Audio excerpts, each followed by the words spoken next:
getting younger, there's no time to waste in conversation.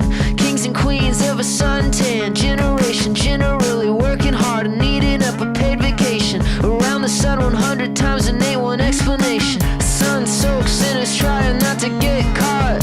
What's the use in being what I'm not? Well, let me tell you something, when you get to my age, love is all you got, so I mean it when I say that. Honestly, I wanna give you every little part of me, and if the tide comes back and takes me with it, I hope you know it's not love if you can't let go.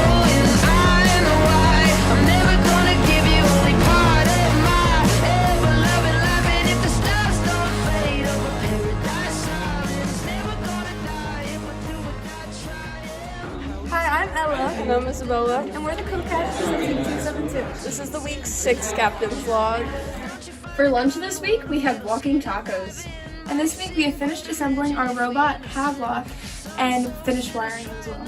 We also weighed our robot this week, and he comes in at about 105.55 pounds. And our sponsor, Landreth Logistics, also got us our final reef pieces to practice for our robot. After our Saturday meeting this week, the team went bowling. See you next week! I hope you know it's not love if you can't let go.